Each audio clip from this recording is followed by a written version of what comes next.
For as long as people have called this place home, they've been welcomed with clean air, clean water, and an abundance of nature. As time went on, people saw the need to balance how we build cities with how we protect farms and forests. That's why across Greater Portland, in 24 cities and 3 counties, there's one metro government that brings us all together to maintain that vital balance, to provide services across cities and counties, to create a better future together. Hello, we're Metro. We plan for housing, jobs, and safe transportation. We protect land, air, and water by managing garbage and recycling. We support arts and culture by overseeing local venues to keep the economy growing. And we connect people to nature across 17,000 acres of parks and trails and at the Oregon Zoo. Metro is all of us working together, connecting how we live today with how we plan for the future. Hello, we're Metro, and so are you.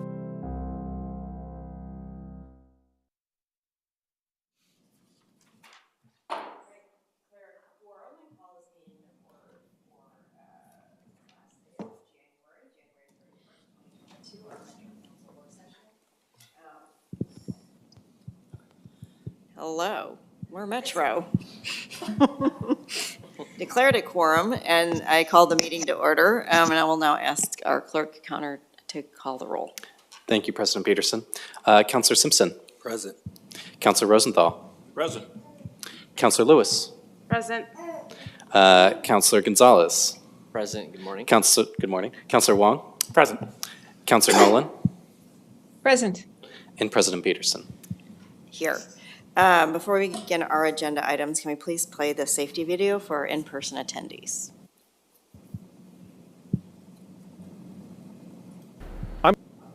I'm Bob Lee, one of the animal curators here at the Oregon Zoo, and safety is a huge part of our job. We focus on the safety of our guests who come to spend time with us every day, the staff who works very closely with these animals, and for the animals themselves. I'm here at the Oregon Zoo and you're in the Metro Regional Center. The council chambers are located on the 3rd floor. In the event of a fire or fire alarm, please exit through the door in the northeast corner of the room. Go down the stairs to the 2nd floor, exit through the main entrance by the reception desk, and gather in the courtyard outside that entrance. In the event of a medical or fire emergency, please call 911 and notify the security agent at the front desk. The nearest defibrillator is mounted on the steps leading from the reception desk down to Grand Avenue. Thank you, and come visit us at the zoo. Thank you. Before we move into our work session, I just wanted to note for everyone that agenda item number 3, which is the budget retreat follow-up, has been removed from the agenda today, just to give a little bit more time for staff to work on the document. I know we are all looking forward to that conversation, and there's many conversations to follow on the budget retreat follow-up. So it'll just be one of the first, and I don't want to raise expectations that we will have target goals set.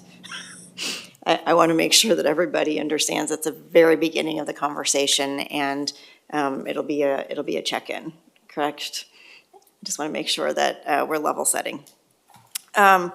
So we'll move on to our first agenda item, which is garbage and recycling systems plan.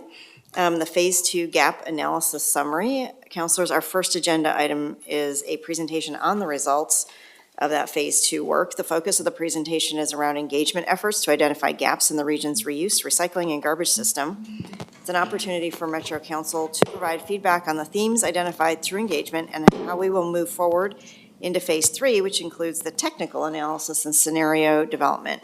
We have Marta McGuire and staff here to talk through phase 2. Marta.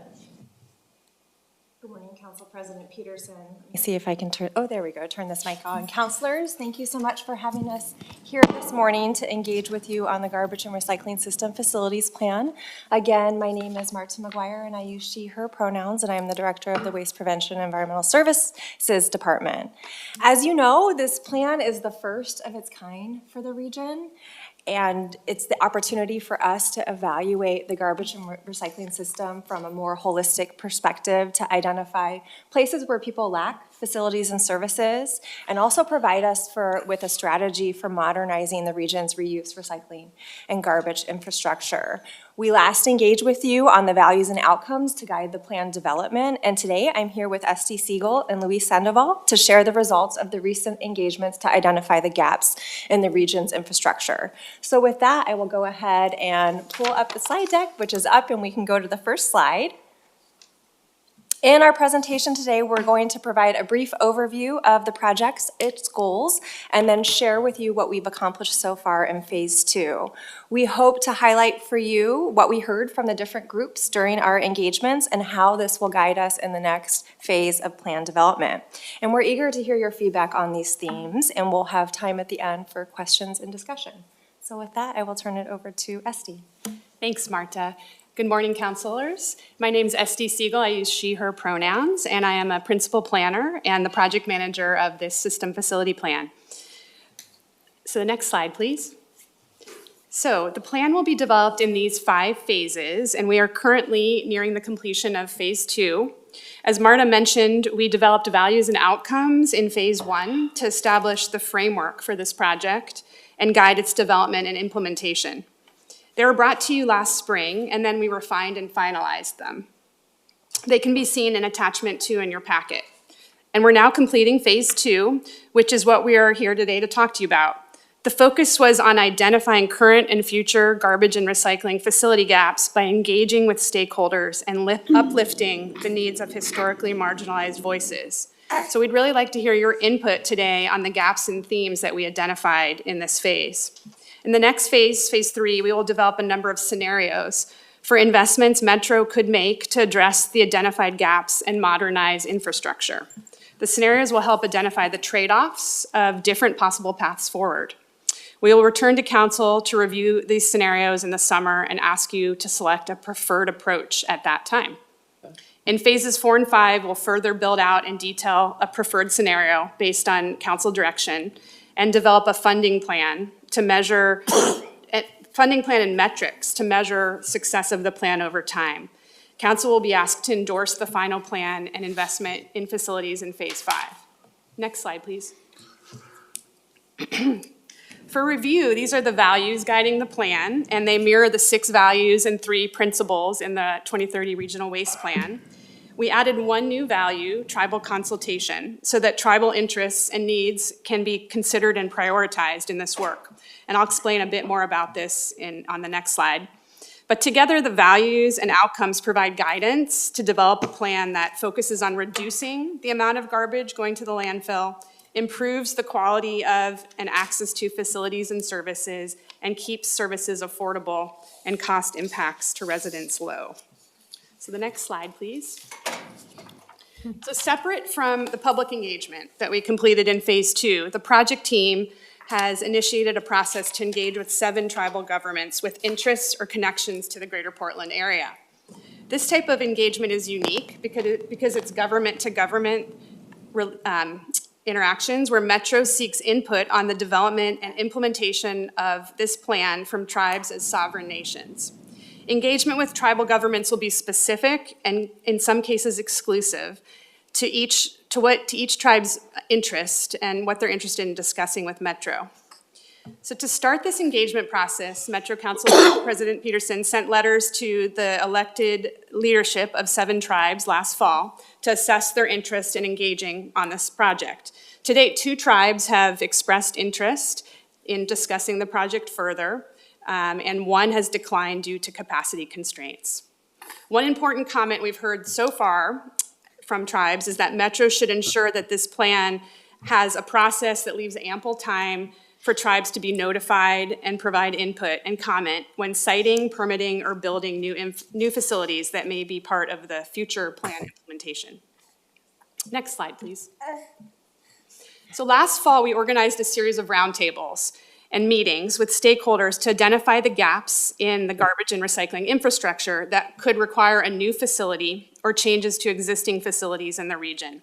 We met with community partners, business and industry representatives, local government staff and elected officials, and reuse and repair business leaders from across the region. We met multiple times with the project's community advisory group, which is 8 individuals representing historically marginalized communities. And they are sharing their lived experience related to the current system with us, and they will provide input and feedback throughout all phases of the project. We also talked with employees that work in operations of and direct service roles at Metro's existing facilities. Next slide, please. Our goal was to engage various, oh, I'm sorry, actually not the next slide. Could you please go back? I'm still on that one. Our goal was to engage various affected stakeholders in the region while prioritizing community members who are highly impacted by the system but who have had limited access to influence decision-making in the past. And then we heard of, so to summarize, we heard a variety of comments, needs, and questions, many related to facility needs, but also some about education and other program needs that are part of implementation actions already underway through the 2030 Regional Waste Plan. We reviewed engagement learnings from past studies and reports that also focused on facilities. And from the most recent engagement last fall, we collected over 800 comments from meeting participants in a follow-up survey. We summarized what we heard from each stakeholder group and created 2-page flyers that we shared back with participants. The Phase 2 Engagement Summary Report, which you received in your meeting packet, provides a description of this work, the flyers, and what we heard in more detail than what we're able to share with you this morning. So please take a look at that. Now the next slide, please. All of the comments were sorted for themes specifically related to facility and infrastructure gaps. 6 themes rose to the top, which you can see here on the left, and we'll talk more about these in just a minute. In December and January, we reviewed the engagement report and summary themes with all our project advisory committees, and we will share a couple highlights from what we heard in these recent groups in just a minute. And the next slide, please. First, I just want to honor the time that people took this fall to provide their feedback on this work. This includes representatives from many of your districts, and so I want to say thank you to them and to you too. The 6 top themes can be further broken down into these 3 buckets that you see here on the slide, and in this next section, I'll share some learnings in each of these 3 categories. Next slide, please. We confirmed what we have heard in the past engagements, that we need more locations for residents to separate materials for reuse, recycling, composting, and repair throughout the region. Specifically, people want access to affordable services near where they live or work, and lack of access was especially heard in Washington County and East Multnomah counties. There's also frustration about price disparities between private and metro public transfer stations. We need more places that take household hazardous waste, including common household items like paint, batteries, pesticides. This was a critical need mentioned by almost every stakeholder group that we met with. A Metro Central staff member shared that more household hazardous waste facilities of different sizes are needed throughout the region.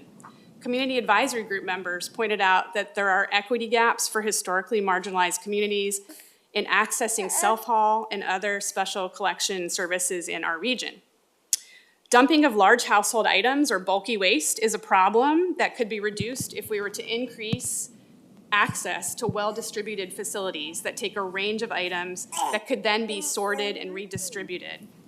People living in multifamily buildings and some single-family residences also express frustration with not having access to organic waste or food composting services in some cities across the region. And other stakeholders pointed out that there is a need for facilities equipped to handle debris from emergencies and natural disasters. Next slide, please. We heard loud and clear that we need to make improvements at Metro's existing garbage and recycling facilities, whether we build new ones or we repurpose our existing ones. Our existing facilities are outdated and not designed to meet our goals to reduce waste and increase recovery of materials. Our facilities need to be improved for customer and staff safety and efficiency. Being able to bring the public on site to educate them about waste reduction and climate change is also very important to stakeholders. We also know that the private sector, transfer station owners and operators, want to play a role in increasing recycling and recovering as well. And they have ideas for potential partnerships and ways they could assist with this that they shared in our roundtables. Metro South staff members also have many ideas that could help reduce the number of recoverable materials that end up in landfill, including partnerships with reuse nonprofits, who could redistribute materials like bicycles, mattresses, and furniture to those in need. This is not currently possible at South or Central due to on-site space constraints. Next slide. So the third bucket is around large, flexible warehouse space that is needed and critical for reuse organizations to be able to sort, store, and repair items. These organizations have only a few thousand square feet of warehouse space currently and are often forced to throw away reusable items due to lack of space. Organizations like Community Warehouse have had to turn away large quantities of materials like gently used mattresses that were reusable due to lack of adequate storage space. This sector needs more support, and one of their top priorities is flexible space to process, clean, repair, and store items for reuse and for seasonal or short-term inventory. And next slide, please. So in December and January, we reviewed these draft engagement findings with 4 different project advisory groups. Each of these groups reviewed and responded to the themes as we presented them to you today. The project's community advisory group reiterated and highlighted that facilities should address barriers to access that are present in our existing system, especially language and transportation barriers. The Regional Waste Advisory Committee wants to be sure the plan is coordinated with the statewide Recycling Modernization Act implementation and the depots that are envisioned to collect materials. One member of this committee stated her preference for facilities that are smaller and more distributed throughout the region. Next slide, please. The Committee on Racial Equity reminded us to take action and make progress on waste reduction with this plan and to keep in contact with stakeholders we engaged with in Phase 2 to bring them along as the project progresses. And multiple members of the Metropolitan Policy Advisory Committee re-emphasized the existing gaps in affordable facilities and services on the west side of the region in Washington County. They also discussed the need to evaluate level of service differences and costs between public and private facilities. So now I'd like to hand it over to Luis Sandoval, who will explain the technical analysis that is the next focus of this plan. Thank you, Esty, and good morning, councilors. For the record, my name is Luis Sandoval. I'm a planner working on this project. I use he, him pronouns. As Esty noted, we are currently working to complete a technical analysis of the regional reuse, recycling, and garbage system. And that analysis has 2 main objectives. The first one is to take a broad look at the current state of the system in terms of the facilities that exist today, both private and public, and the materials they process for reuse, recycling, and composting and landfilling. The information we gather from this work will then be used to establish a baseline scenario of what would happen in the absence of any significant investments or any other changes to the system. Oh, thank you for this. Sorry. The baseline will then serve to benchmark alternative scenarios for addressing the gaps identified through engagement and any additional facility needs that we identify through this work. Which brings me to the second major objective of this technical analysis, which is to complement the engagement work by taking a systematic look to see if there's any facility needs that we missed and to perhaps identify some that were not fleshed out in enough detail. Part of this analysis also involves taking a look at the materials that are currently going to landfills and identifying those that would be most beneficial for reducing climate change impacts and other environmental and human health impacts if they were to be recovered for reuse, recycling, or composting. Following the completion of the technical analysis, Metro staff will develop and analyze up to 3 scenarios to address the identified gaps. Next slide, please. As a preview of the work underway, I would like to share some of the things that we're doing as part of the technical analysis. To identify gaps in access, for example, we are mapping and analyzing travel times to facilities that accept different types of materials. The map on the screen is an example that shows driving times in minutes to existing transfer stations, both public and private. The darker purple areas in the map show driving times of over 20 to 25 minutes to the nearest transfer station.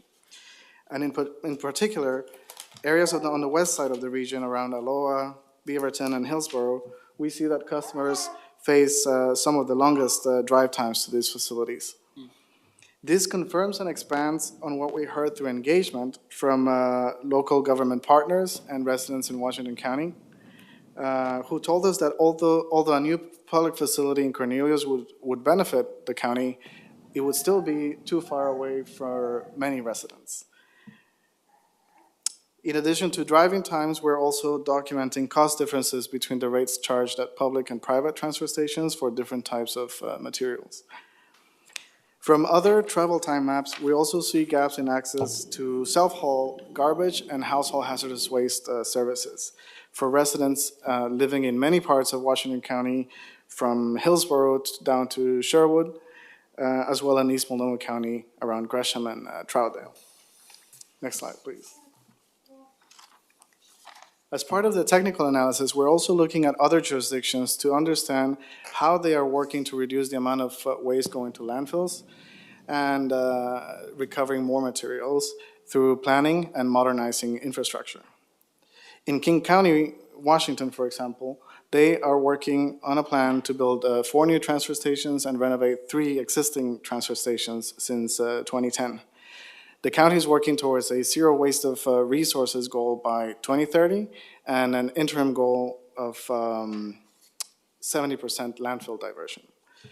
The picture on the left is a new facility about to break ground in South King County. And that facility is designed to prioritize recycling services for residential self-haul customers. It will be built to meet the Living Building Challenge Energy Pedal certification and will incorporate features such as solar energy, charging stations for electric vehicles, rainwater capture, and sustainable materials. In the Greater Vancouver area in British Columbia, the Metro Vancouver Regional District is building a number of smaller and more convenient recycling and waste centers. These facilities offer free recycling for a wide variety of items, and they are run in part with the financial support of product manufacturers through British Columbia's extended producer responsibility legislation. Next slide, please. So to wrap up, I would like to summarize what is coming next for this project. After the technical analysis is complete, we will share a summary report with Metro Council in March for your review and feedback. And then using the combined results of the engagement work during phase 2 and the technical analysis, we will have a final set of identified infrastructure gaps in the system. We will then develop up to 3 draft scenarios to fill those gaps. The scenarios will be a set of investments and approaches Metro could take to fill those gaps to meet regional waste reduction and equitable system access goals. We will continue to wrap in the stakeholders that we engaged during the first 2 phases of the project, and we will seek their input on the draft scenarios. In the spring or summer, we will return to the project's community advisory group, to Metro Council's advisory committees, and then back to you, councilors, with the draft scenarios for your review and discussion. We will then seek direction from you as to which scenario you would like us to further develop for implementation and to create a funding plan to pay for the investments. Also, over the next year, we will continue to reach out to tribal governments to assess their interest in engaging on this project and on any other garbage and recycling issues they would like to discuss. This effort will be ongoing and specific to what each tribe wants to discuss with Metro. Thank you so much for your attention, and I will hand it back to Marta for any last remarks and for questions. Thanks, Luis. You can go to the next slide. That concludes our presentation, and we're happy to answer any questions that you may have around the information that we presented. And we're also interested in hearing from you around these 2 questions. How do the identified gaps and themes align with what you are hearing from your communities? And does council have any questions in general about what we did in the last phase and as well as the upcoming phase of work? So with that, I will turn it back to Council President Peterson. Counselors, please use your hand raised because we do have folks online as well, and I need to keep track. So, Counselor Lewis, go ahead. I unmuted for a second, sorry. Thank you so much. I really appreciate the presentation and the work that you are doing to be really planful in how we move forward. I guess my questions, I've got two of them, based on what I hear from constituents. What does your plan account for in terms of the private investments that are being made? For instance, we have the Reuse Collaborative that's moving forward right now with looking at warehouse space. Do you account for that in your plan and your needs assessment? It's obviously a gap, but when you bring forward the three scenarios, are you going to account for any motions they've maybe made?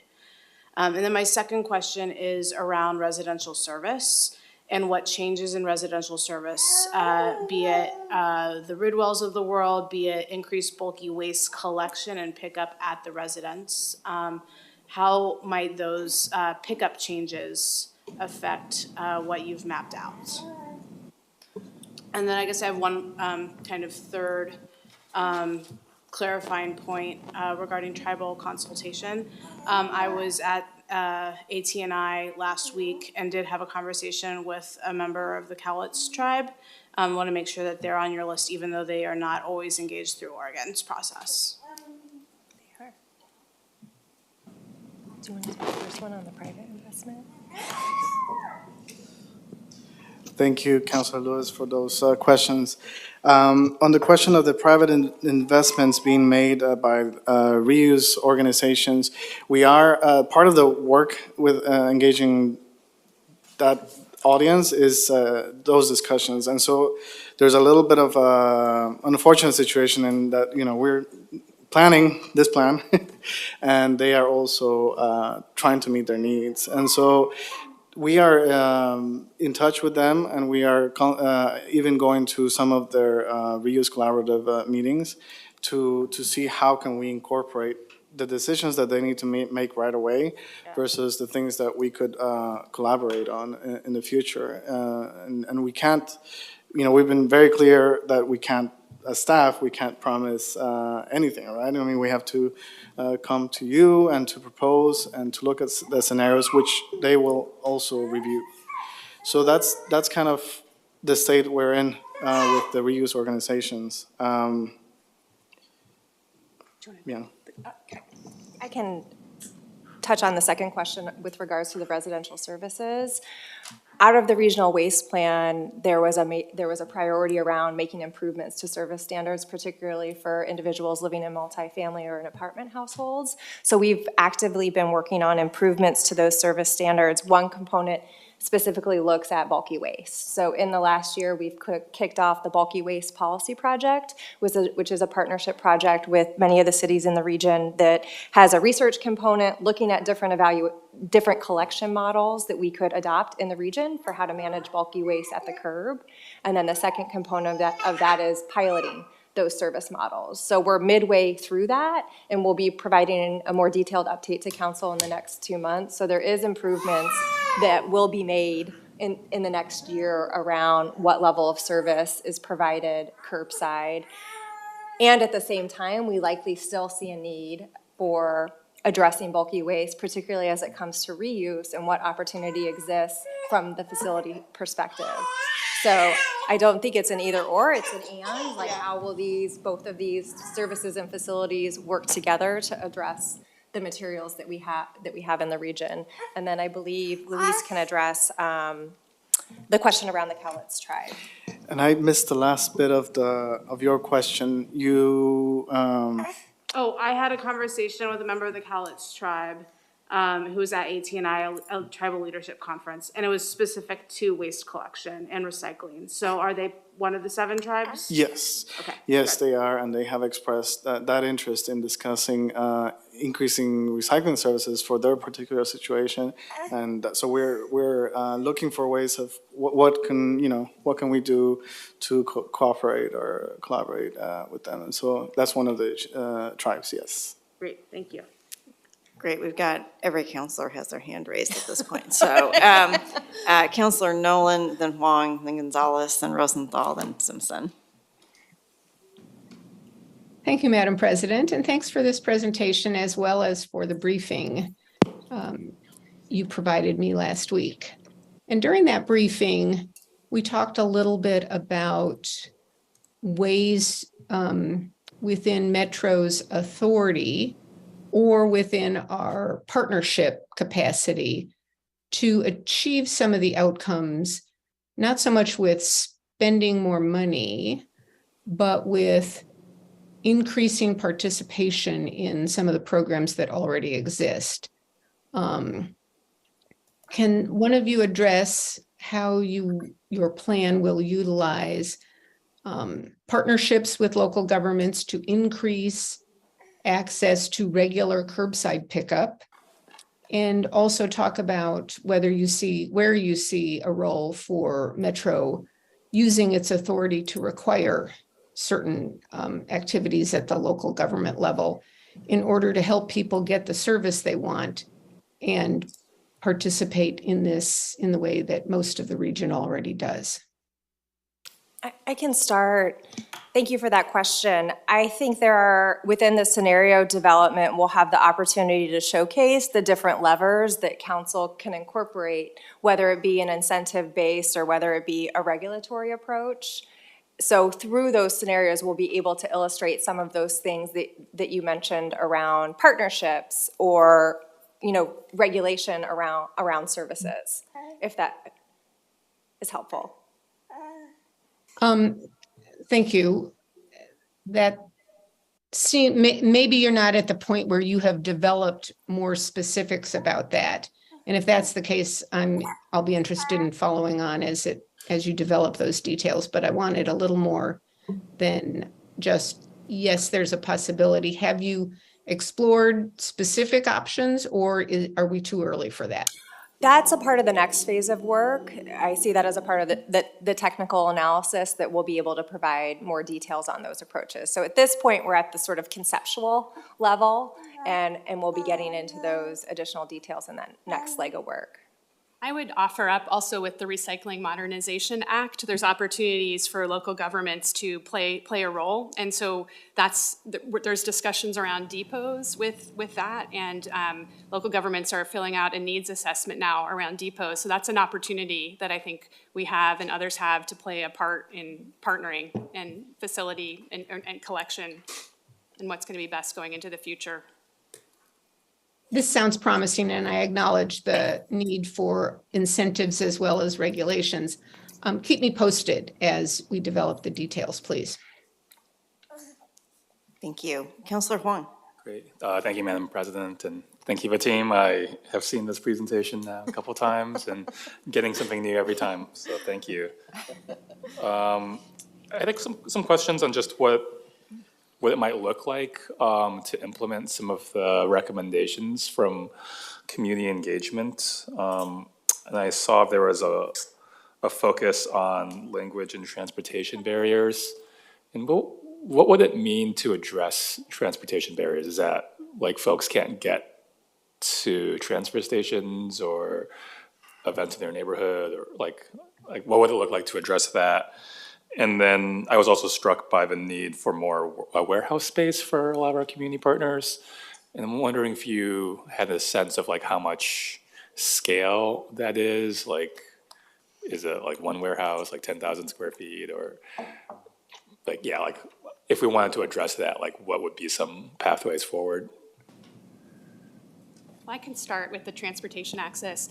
I think that's a major question, just because facilities that we have now many of them aren't accessible and they're spread out. So I think what it could look like as one of the scenarios, one of the options is smaller distributed facilities that are more, maybe some are in commercial / mixed use industrial areas. I mean, it will depend on what materials go there and what DEQ regulations, but I think it's thinking about facilities as more neighborhood-based and spread out, so distributed, because I mean, our transfer stations have South has a bus stop in front of it, but it's not practical, to take items on the bus there. So it's really, I think, it's around distribution of facilities, maybe, and again, this gets into the scenarios in the next phase, but it's really about making things more neighborhood, community-based and spread out.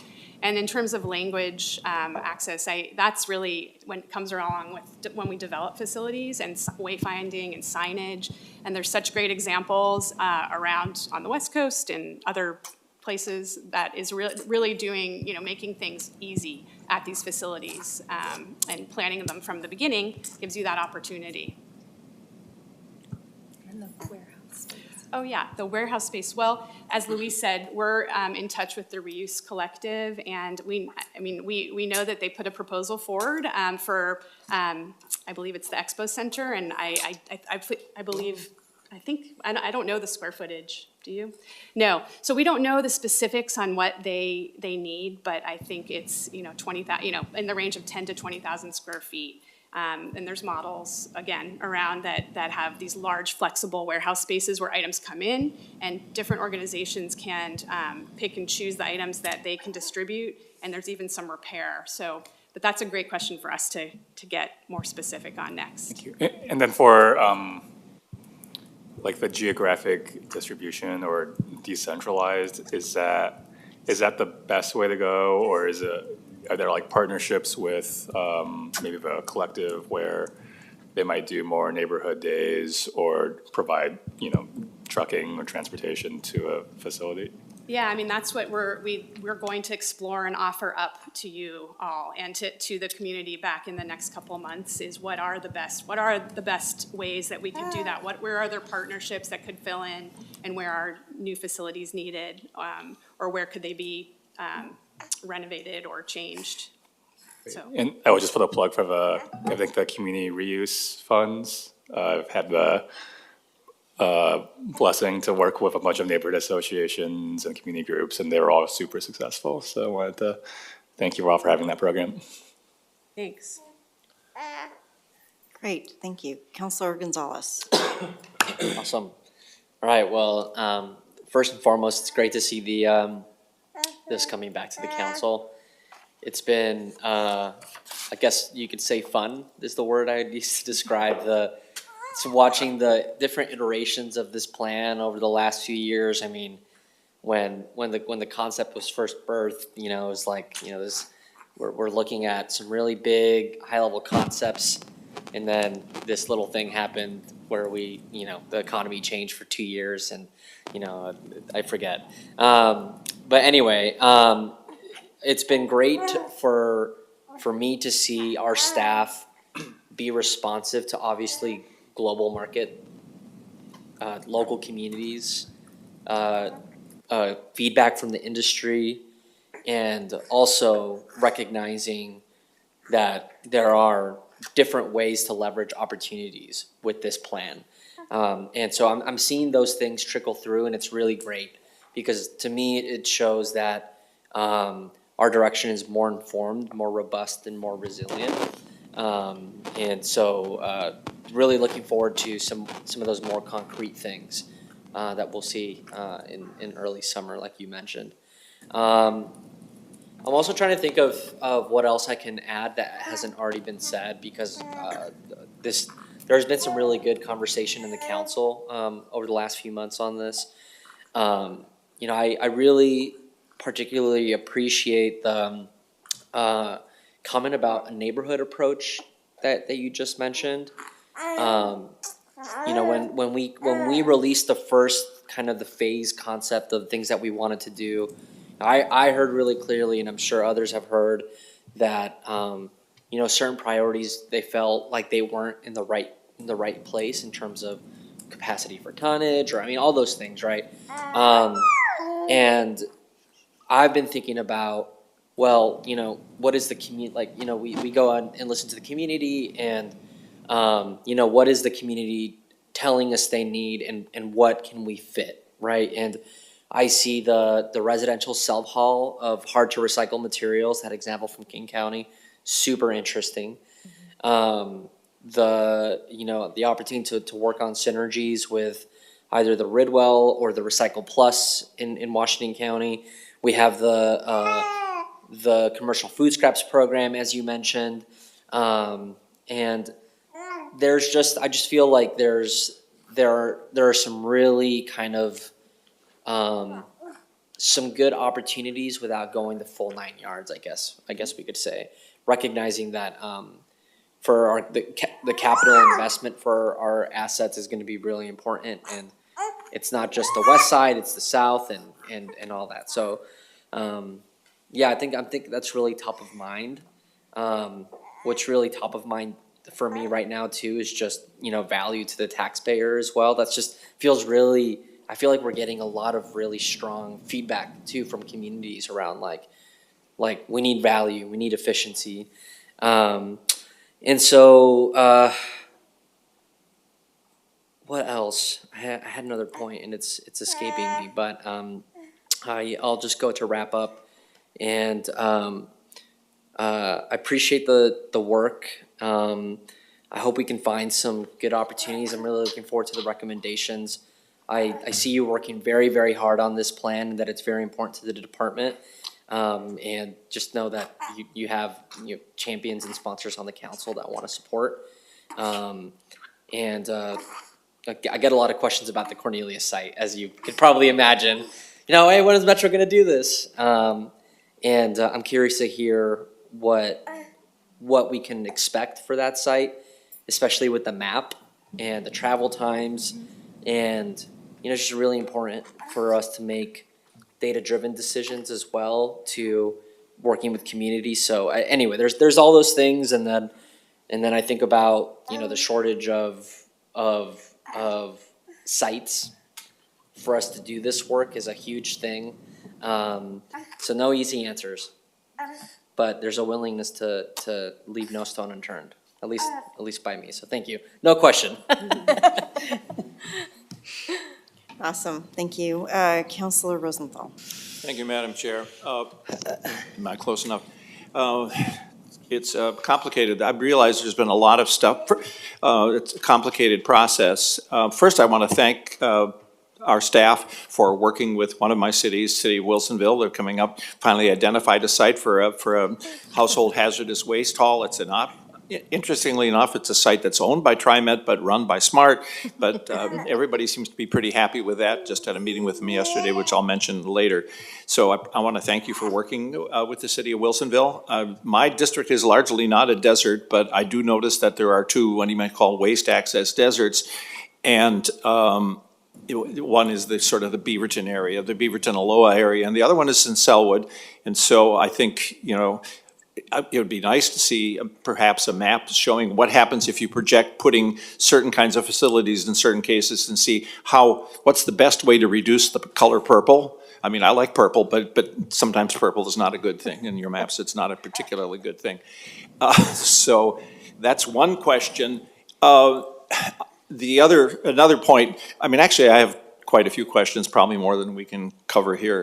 It comes from, unfortunately, having worked with solid waste for 40 years. It's a complex process, and a lot of communities don't entirely understand. And then, of course, we've added, as you know, we've added complexity to complexity. Just if you have one unit, one entity, but we have a mixed hybrid system, which nobody else has. So we are always breaking new ground, and you are always having challenges in dealing with both the public and private sectors.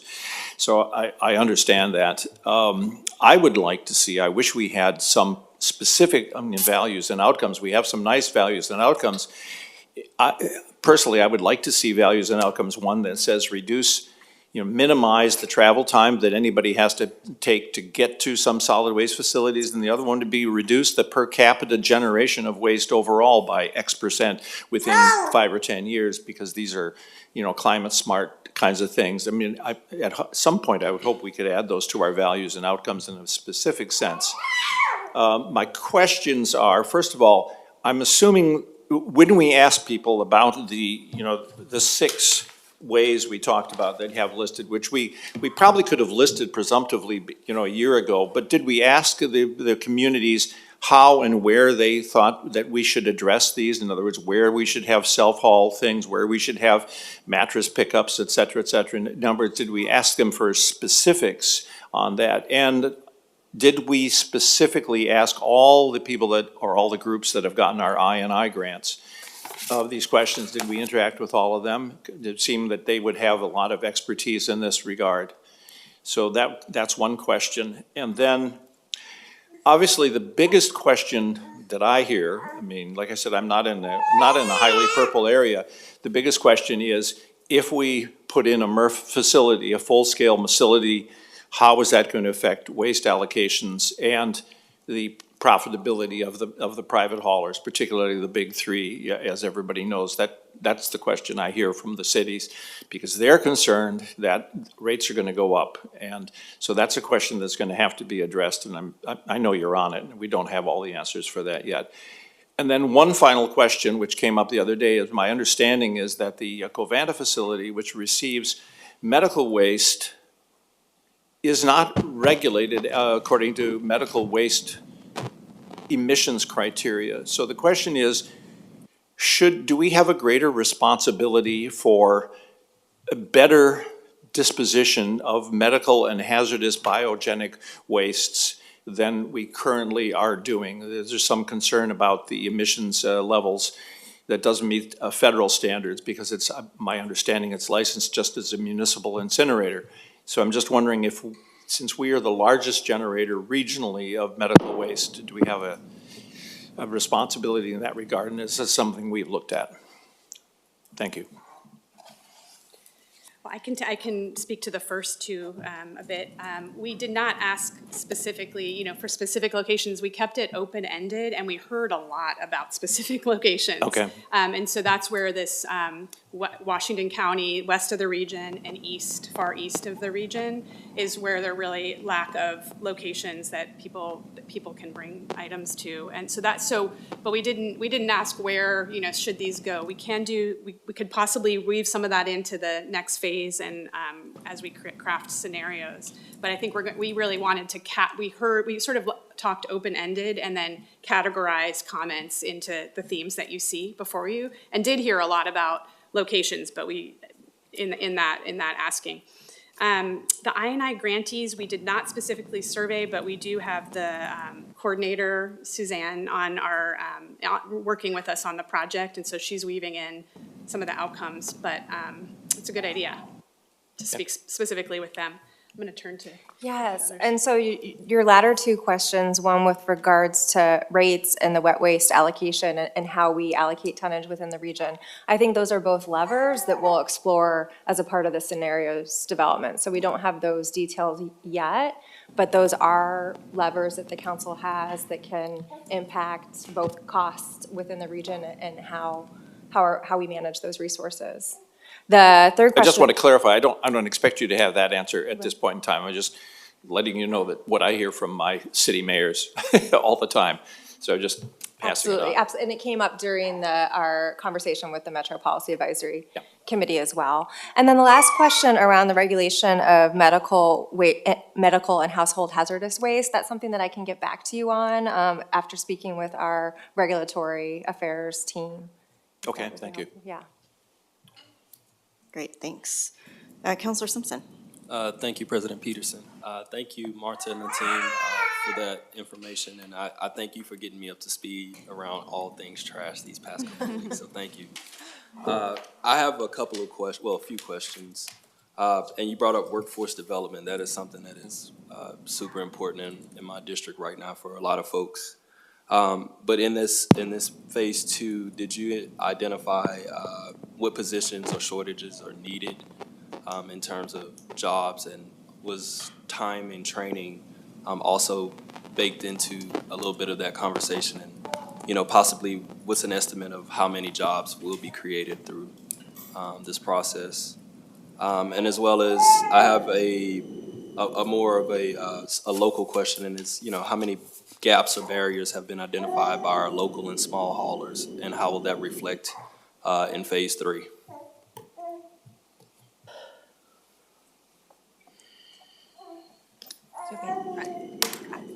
Do you want me to start?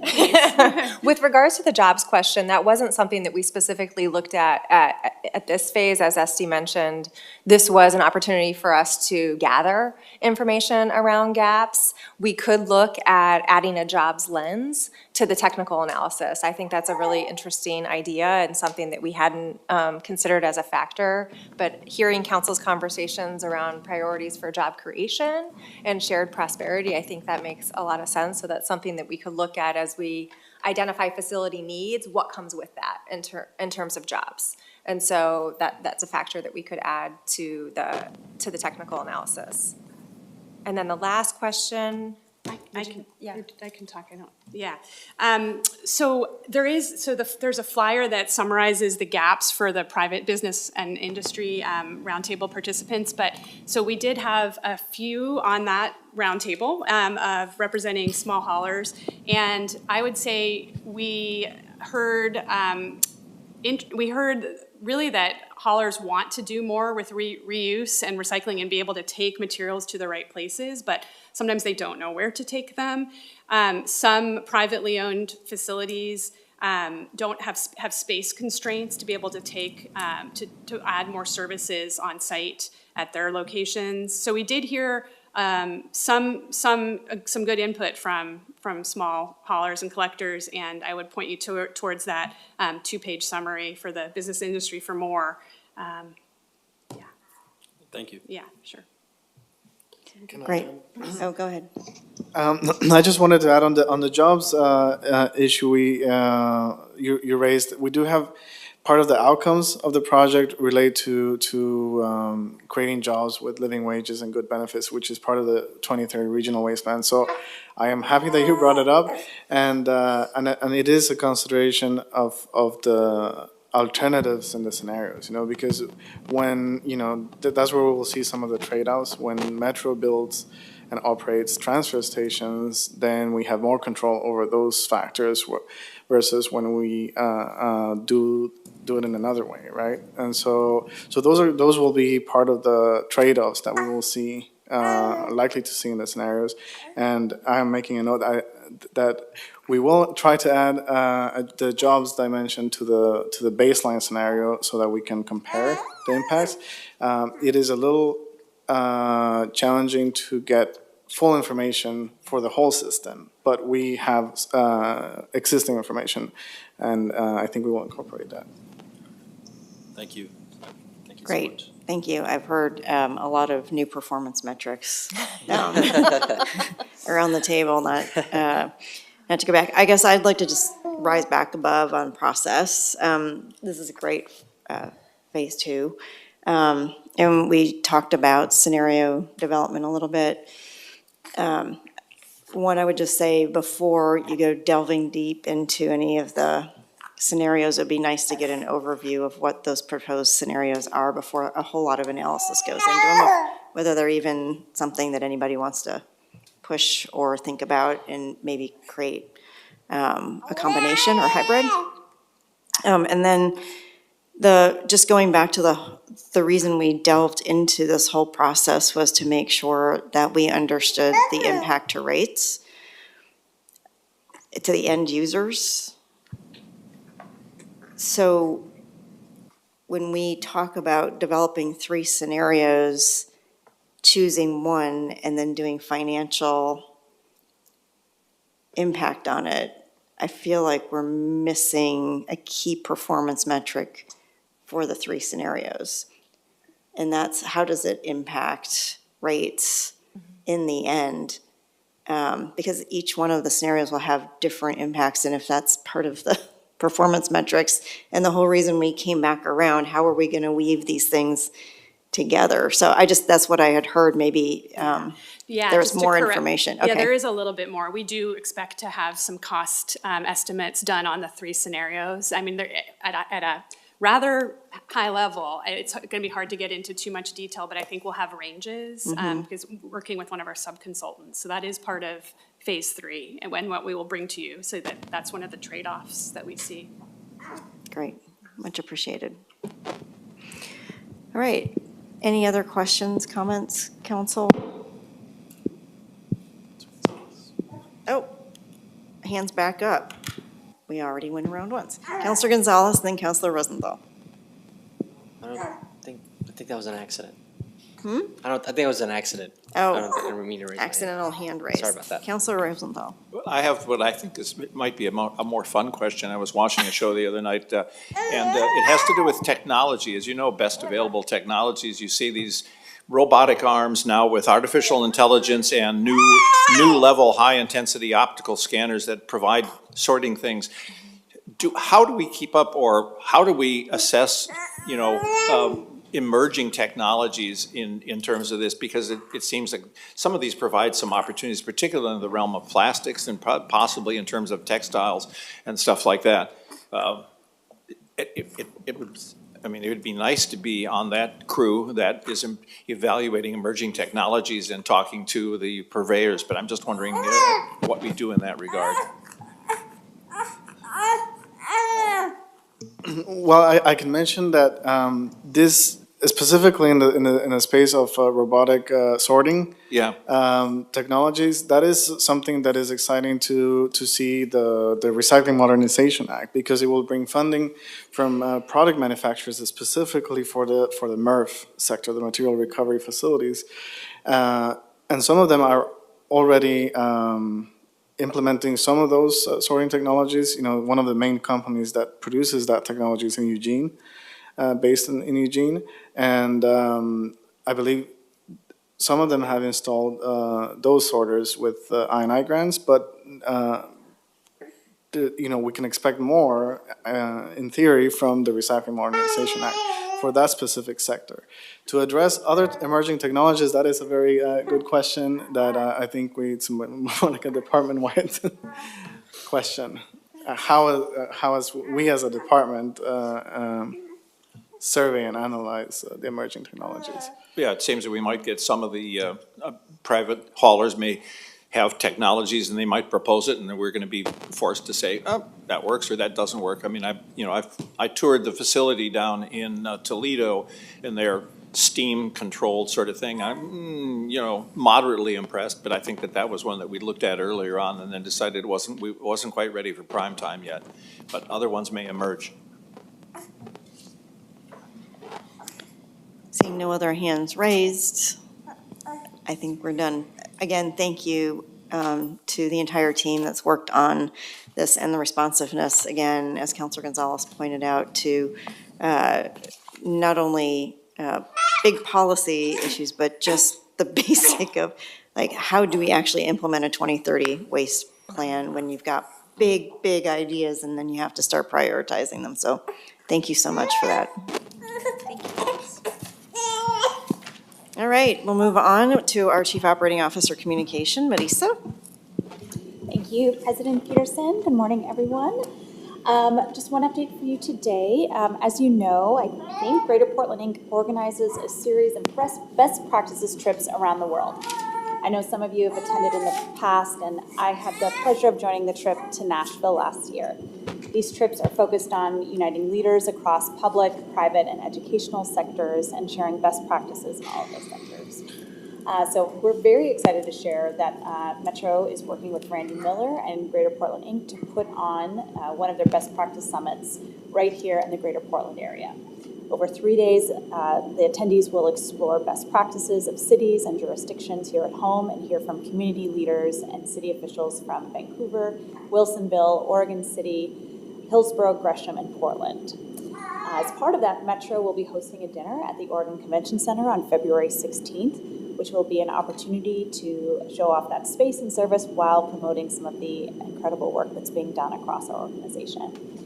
We have donations from various departments for a free raffle for items, including Animal Encounters, P5 tickets, Metro Paint, and a special package from Parks and Nature. We'll also be closing out the 3-day event by hosting a panel focused on improving Portland through a regional lens at the Regional Center in this very building, Friday, February 17th. Final details for both of those events are being ironed out, but we have a great team working on it.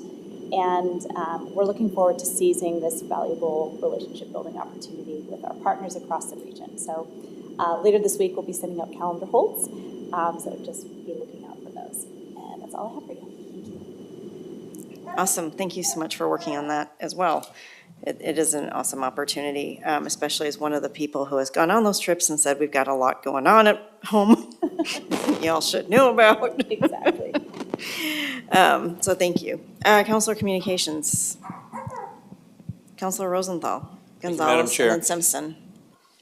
Yeah, I just wanted to report on sort of a fun event. You had a meeting yesterday with the city of Wilsonville, and, I mean, I'm not complaining about all the other cities, and they all have their ways of presenting things, but Wilsonville was particularly organized. They had a meeting that was 2 hours, and they presented stuff regarding to their transportation plans, regarding interactions with TriMet, regarding their land use development plans, middle housing.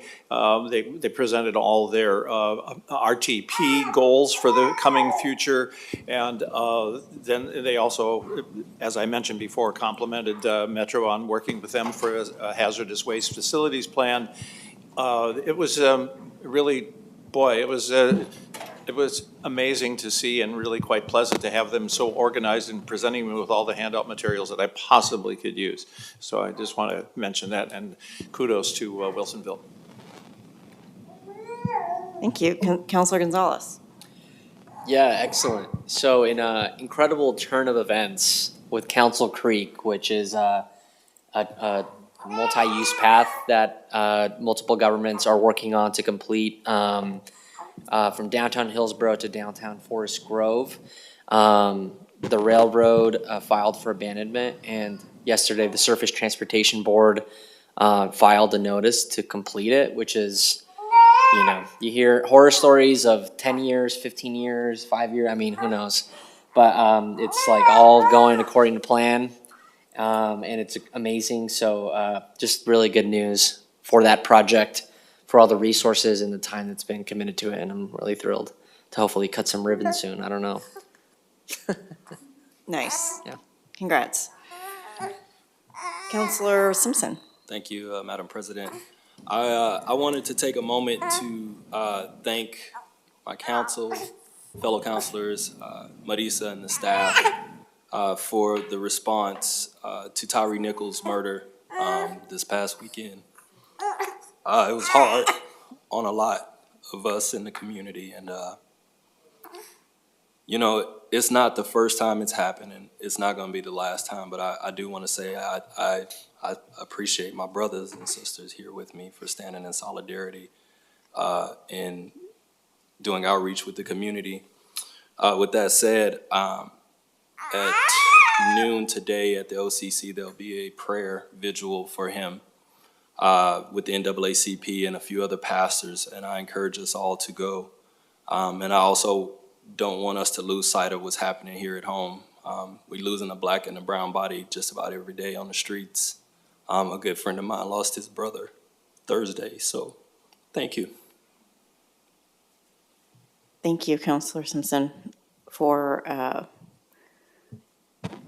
all that you do in the community and to bring awareness, and all that we can do to get behind the initiatives that Metro can in order to make sure that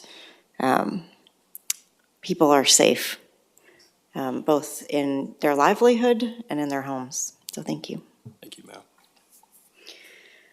With that, oh, sorry, Counselor Lewis. Sorry, I forgot, it's been a whirlwind, but on Friday, we hosted the 82nd Avenue Transit Improvement Project Steering Committee on a tour. We got to go on a bendy bus because they're fixed, and Councilor Wong and I hosted, I'd say that was like 45 people, collaborative between Multnomah and Clackamas counties. We had ODOT, we had TriMet, obviously.